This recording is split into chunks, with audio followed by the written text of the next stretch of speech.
I wanted to properly talk about Roberta Flack the best way I knew how because her artistry meant too much just talk about an isolated capacity. I wanted to talk about an artist that truly changed the way I listened to music, the way you felt music, the way it was supposed to be conveyed. I wanted to tell you that singer, songwriter, arranger, versatile.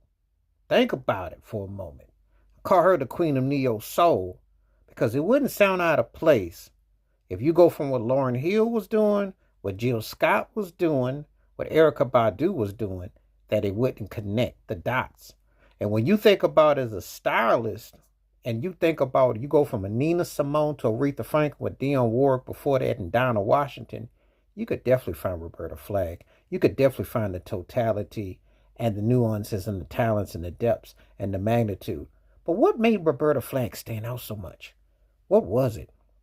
Being a child back in the day, hearing the music, Killing Me Softly was like one of those songs that was so haunting. And the tone, the way it just kind of wounded through the soul.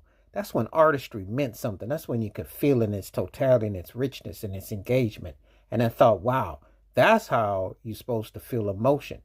But then you get hit with all the soulful harmonies of her music with Donny Hathaway and those classic duets in the early 70s. Those songs that resonated as they conveyed. And they were like the Marvin Gaye and Tammy Terrell of the early 70s because I don't think you'd find a better duet. It'd be hard to find duos who could connect like they did.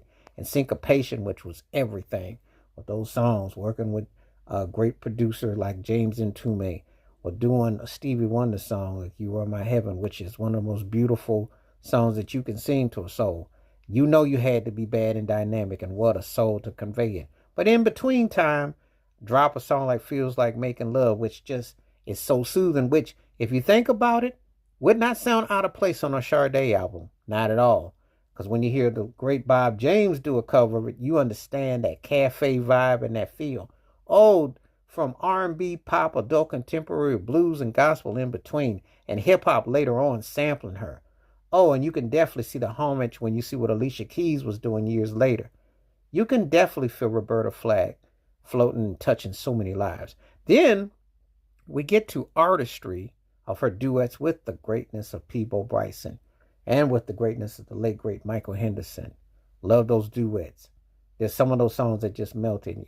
Oh, but let me tell you who one of her background vocalists was. One of her background vocalists was the one and only Luther Vandross. And the story is she told him he had to hit the road because he was singing her songs as well as she was. And it just shows you the talent